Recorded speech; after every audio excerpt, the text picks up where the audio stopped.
dahulunya saya pernah memiliki beberapa pilihan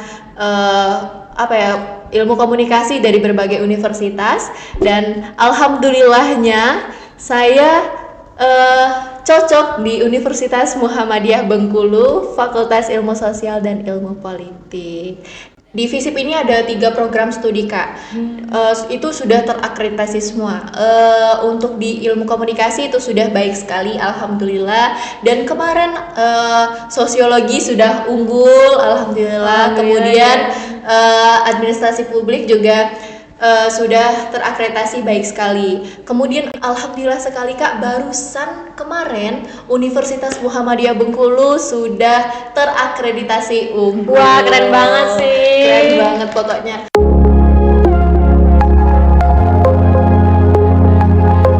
Assalamualaikum warahmatullahi wabarakatuh. Selamat datang kembali di Komen Communication, Education, and Entertainment. Sebelumnya saya mau perkenalan dulu nih. Saya Revalia Soplina Putri, biasa dipanggil Reva, yang menjadi host pada podcast kali ini. Dan tentunya saya nggak sendirian dong. Dan kali ini saya ditemani sama salah satu mahasiswi FISIP. Hai. Mungkin boleh nih Kak kenalan lebih dahulu. Oke, izin ya Kak. Perkenalkan, saya Herli Marsanda, saya biasa dipanggil Herli. Saya merupakan salah satu mahasiswi dari Fakultas Ilmu Sosial dan Ilmu Politik, dan tentunya di program studi Ilmu Komunikasi. Oke, halo Kak Herli. Hai. Saat ini Kak Herli semester berapa nih? Alhamdulillah sudah masuk semester 5 nih Kak. Wah, udah sampai sejauh ini ya. Iya. Oke, sebelumnya kita pengen tahu nih, apa alasan Kak Herli memilih Fakultas Ilmu Sosial dan Ilmu Politik? Mungkin boleh diceritakan dulu Kak. Oke, baik. Alasan pertama mengapa saya memilih FISIP, karena saya tertarik pada program studi ilmu komunikasi tentunya Kak. Dahulunya saya pernah memiliki beberapa pilihan ilmu komunikasi dari berbagai universitas, dan alhamdulillahnya saya cocok di Universitas Muhammadiyah Bengkulu, Fakultas Ilmu Sosial dan Ilmu Politik. Dan saya memilih ilmu komunikasi juga dari SMA itu udah ada ketertarikan di ilmu komunikasi gitu sih Kak. Dahulunya tuh awalnya sih Kak, sebenarnya awalnya tuh pengen berani ngomong di depan. Itu awal mula kenapa saya memilih Ilkom FISIP gitu ya.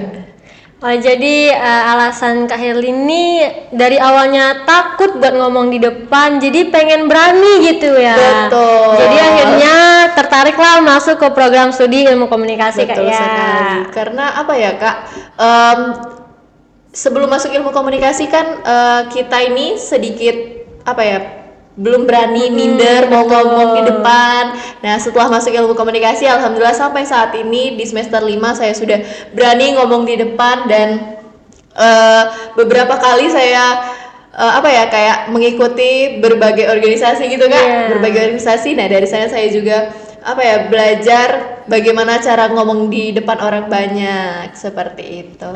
Oke, jadi udah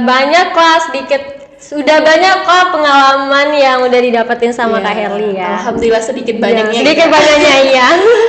Oke, jadi Kak Herli ini fokusnya nggak cuma kuliah berarti ya tadi ya. Berarti ada juga join di organisasi nih Kak Herli ya. Oke, jadi bagaimana nih cara memanajemen waktu antara fokus kuliah sama organisasi nih Kak? Mungkin boleh berbagi pengalaman lah ya. Oke, mungkin setiap mahasiswa atau terutama saya ya mempunyai prinsip, yaitu organisasi yang pertama, tapi kuliah tetap yang paling utama tentunya Kak. Bagaimana cara saya membagi waktu dari organisasi, kuliah, dan kesibukan lainnya mungkin ya Kak. Biasanya tuh kayak kita harus mementingkan apa yang lebih membutuhkan kita terlebih dahulu. Contohnya nih, kita ada di berbagai organisasi, misalnya ada 3 organisasi misalnya yang saya ikuti saat ini ya Kak. Ada 1 UKM juga. Ya, alhamdulillah. Terus bagaimana cara saya manage waktu itu, saya melihat kondisi apa yang memerlukan apa job desk yang paling penting saya ikuti gitu Kak. Misalnya di sebuah organisasi nih saya sebagai apa ya, misalnya koordinatornya nih, sebagai koordinator, dan satu lagi di organisasi B saya sebagai anggota saja. Nah, dari situ kita juga sudah bisa melihat mana hal yang harus kita terlebih dahulukan. Kemudian masalah kuliah, seperti yang saya bilang tadi Kak, kuliah itu yang paling utama. Nah, jadi mau bagaimanapun acara apapun di setiap organisasi, kalau misalnya kuliah tetap yang paling utama, itu kita harus mendahulukan kuliah terlebih dahulu Kak. Apalagi yang menguntungkan dari kita yang ingin lulus cepet, itu sih Kak. Iya, betul ya. Jadi utamakan kuliah dulu ya Kak Elia, baru organisasi, terus nanti lihat kondisi di mana kita bakal harus terjun langsung gitu ya. Betul sekali Kak, karena di mata kuliah itu ada beberapa pembelajaran yang tidak kita dapatkan di organisasi, begitupun sebaliknya.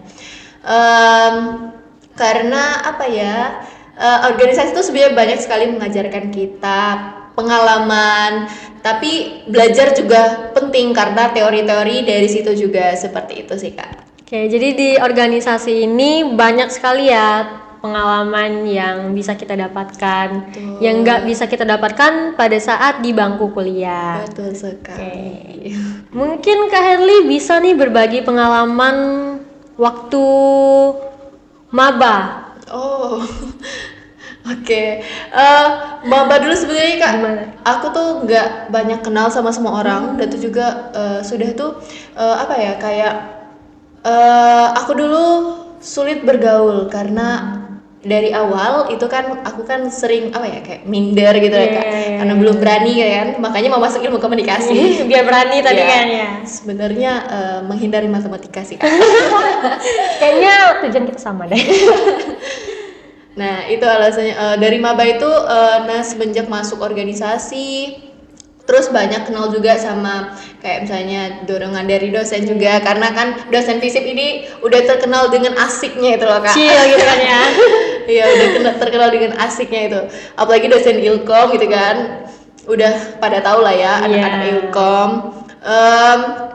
Terus setelah saya mengikuti beberapa organisasi, saya juga terkait di salah satu UKM Duta Kampus. Di sana juga banyak belajar mengenai penampilan, public speaking kita juga dilatih juga di sana. Selain di kelas, jadi kita tuh bisa banyak pengalaman dari hal-hal yang kita ikuti. Cuman itu tadi, kita harus pintar memanage waktu Kak. Sampai saat ini alhamdulillah ya, saya masih tergabung di berbagai organisasi dan UKM ini tadi, tapi kuliah saya tetap yang paling utama. Alhamdulillah. Memang ya teman-teman, harus ya kuliah itu yang paling utama. Dan juga untuk mencoba hal-hal baru itu kita yang pastinya tuh harus berani mengekspresikan diri, berani mengungkapkan pendapat, dan kita itu harus keluar dari yang namanya zona nyaman ya teman-teman. Betul sekali. Dan kalau boleh tahu nih Kak, kakak kan jadi mahasiswi FISIP nih. Nah, apa saja nih informasi yang ada di FISIP? Mungkin bisa dikasih tahu sama teman-teman yang lainnya juga. Oh iya, beberapa hal yang saya ketahui ya, tentunya di FISIP ini banyak sekali program-program yang menarik Kak. Apalagi nih buat teman-teman yang menunda kuliahnya, yang takut mau cari uang sambil kuliah. Itu bisa banget, kita tuh ada namanya program RPL Kak, Rekognisi Pembelajaran Lampau. Nah, ini merupakan program yang menurut saya itu bagus banget Kak, karena kita yang sambil bekerja pun bisa, terus kemudian kita juga lulusnya cepet, dan juga pengalaman dari dari kerja kita selama 2 tahun kemarin itu bisa dikonversikan ke SKS begitu Kak. Kemudian selain itu juga di FISIP tentunya di ilmu komunikasi juga memiliki salah satu program yang menurut saya itu keren banget, namanya Apa tuh, itu Kak? IPCS. Apa tuh IPCS? International Program Communication of Science. Nah, ini tuh merupakan kelas internasional dari dari mahasiswa Universitas Muhammadiyah Bengkulu, tentunya di ilmu komunikasi bisa mengikuti kelas internasional ini, Kak. Jadi mengikuti kelas internasional dan juga banyak sekali pengalaman-pengalaman yang menurut saya itu sangat bermanfaat. Contohnya nih kayak kemarin barusan banget Kak, Universitas Muhammadiyah Bengkulu melepas mahasiswa internasional untuk magang ke salah satu universitas di Malaysia. Wah, keren banget Keren sih. sekali. Dan itu di FISIP ya, Kak ya? Iya, Keren sih emang pertama di FISIP FISIP. ya. Dan juga Kak, di FISIP ini ada salah satu mahasiswi asing dari Uganda. Tentunya itu keren sekali tahun ini. Iya, keren sekali.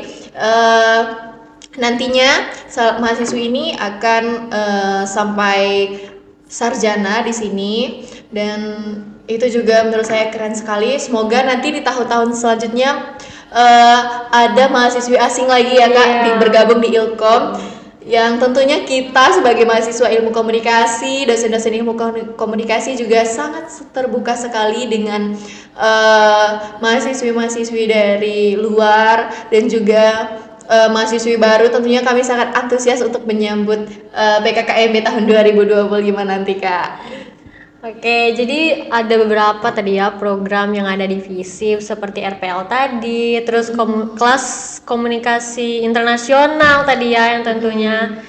Dan juga Kak, di FISIP ini ada yang namanya program magang berdampak. Nah, Apa tuh Kak? Mungkin bisa dijelaskan dulu nih sama teman-temannya. Oke, mungkin buat teman-teman yang belum tahu, magang berdampak ini adalah salah satu program dari FISIP ya Kak. Ini tuh sangat, menurut saya sangat bermanfaat bagi mahasiswa-mahasiswa yang ketinggalan SKS gitu Kak. Karena dari magang ini nanti kita bakal dapat konversi SKS seperti itu Kak. Apalagi nih yang suka dengan dari awalnya itu suka sekali di bagian broadcasting, di editor seperti itu sangat bermanfaat sekali Kak. Dan juga ada juga staff-staff gitu seperti itu Kak. Oh, jadi di FISIP ini juga ada program magang berdampak ya kayak di fakultas. Dan itu memberikan banyak sekali feedback ya untuk kita sendiri nantinya, dan juga menambah pengalaman, juga relasi dong tentunya. Betul.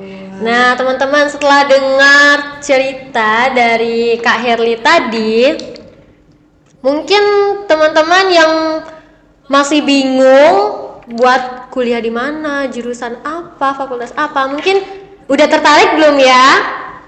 Kayaknya udah deh setelah mendengar cerita dari Kak Herli tadi. Iya, masa sih nggak tertarik sama Ilkom di FISIP UM Bengkulu? Karena sekarang ya di FISIP ini ada 3 program studi Kak. Itu sudah terakreditasi semua. Untuk di ilmu komunikasi itu sudah baik sekali, alhamdulillah. Dan kemarin sosiologi sudah unggul, alhamdulillah. Kemudian administrasi publik juga sudah terakreditasi baik sekali. Kemudian alhamdulillah sekali Kak, barusan kemarin Universitas Muhammadiyah Bengkulu sudah terakreditasi unggul. Wah, keren banget sih. Keren banget pokoknya.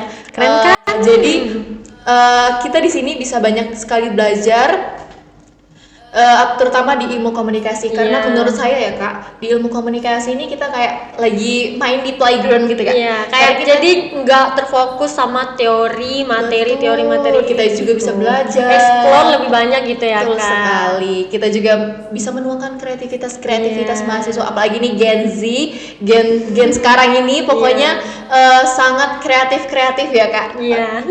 Apalagi masalah di media sosial pasti mereka paling aktif. Nah, teman-teman, itulah tadi cerita yang sangat menarik dari Kak Herli sebagai mahasiswi FISIP Universitas Muhammadiyah Bengkulu. Nah, gimana nih? Pastinya udah tertarik dong setelah dibilas lagi sama kita. Oke, Jadi teman-teman, pembahasan kita pada komen kali ini kita cukupkan sampai di sini saja, dan jangan lupa untuk tunggu episode berikutnya, and see you in another comment. Thank you for watching. See you and goodbye.